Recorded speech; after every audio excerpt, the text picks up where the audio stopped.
बोलो तुलसी मैया की जय। भगवान के लिए प्रिय तुलसी क्यों है?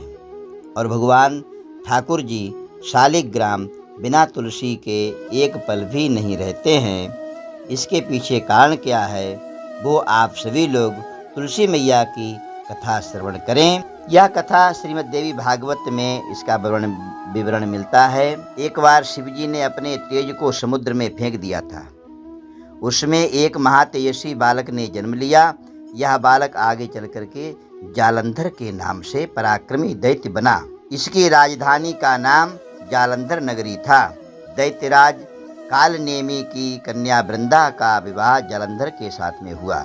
जालंधर महाराक्षस था और अपनी सत्ता के मद में चूर उसने माता लक्ष्मी को पाने की कामना से युद्ध किया, परंतु समुद्र में से उत्पन्न होने के कारण माता लक्ष्मी ने उसे अपने भाई के रूप में स्वीकार किया।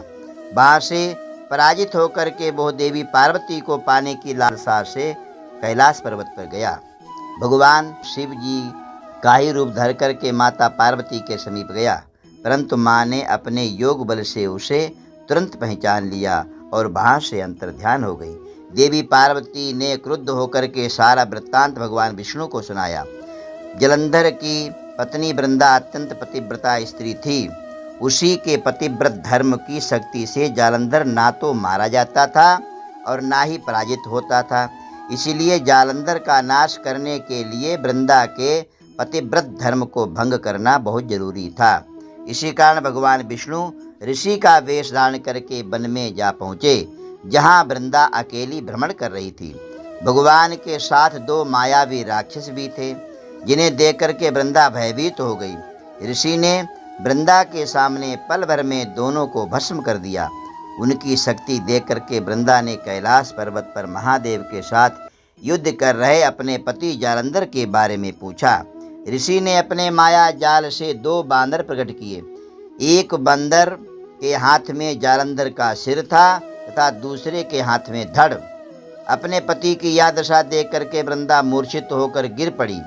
होश में आने पर उन्होंने ऋषि रूपी भगवान से विनती की कि वो उनके पति को जीवित करें। भगवान ने अपनी माया से पुनः जालंधर का सिर धड़ से जोड़ दिया, परंतु स्वयं भी वह उसी शरीर में प्रवेश कर गए। वृंदा को इस छल का जरा भी आभास नहीं हुआ। जालंधर बने भगवान के साथ वृंदा पतिव्रता का व्यवहार करने लगी, जिससे उनका सतीत्व भंग हो गया। ऐसा होते ही वृंदा का पति जालंधर युद्ध में मारा गया। इस सारी लीला का जब वृंदा को पता चला तो उसने क्रुद्ध होकर भगवान विष्णु को शिला होने का श्राप दे दिया। जाओ तुम पत्थर हो जाओ, तुम्हारा हृदय बड़ा ही पत्थर है। स्वयं सती हो गई। जहाँ वृंदा भस्म हुई वहाँ तुलसी का पौधा उगा। भगवान विष्णु ने वृंदा से कहा, हे वृंदा, तुम अपने सतीत्व के कारण मुझे लक्ष्मी जी से भी ज्यादा प्रिय हो गई हो। अब तुम तुलसी के रूप में सदा मेरे साथ रहोगी। जो भी मनुष्य मेरे शालिग्राम रूप के साथ तुलसी का विवाह करेगा, उसे इस लोक और परलोक में विपुल यश प्राप्त होगा।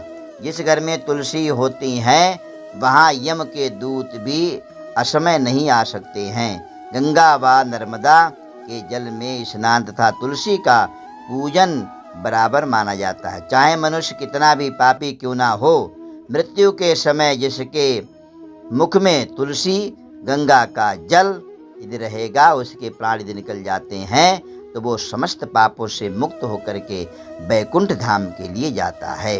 जो मनुष्य तुलसी व आंवले की छाया में अपने पितरों का श्राद्ध करता है, उसके पितर मोक्ष को प्राप्त होते हैं। उसी दैत्य जालंधर की यह भूमि जालंधर नाम से विख्यात है। सती वृंदा का मंदिर मोहल्ला कोट किशनचंद में स्थित है। कहते हैं कि इस स्थान पर एक प्राचीन गुफा भी थी जो सीधे हरिद्वार में जाती थी।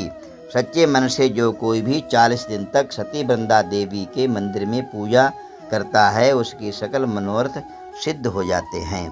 प्रिय बंधुओं, आप सभी लोगों ने यह दिव्य कथा तुलसी मैया की श्रवण की। आप लोगों के लिए कैसी लगी, आप कमेंट बॉक्स में लिख करके भेज सकते हैं। आप सभी लोगों के लिए जय श्रीमन नारायण।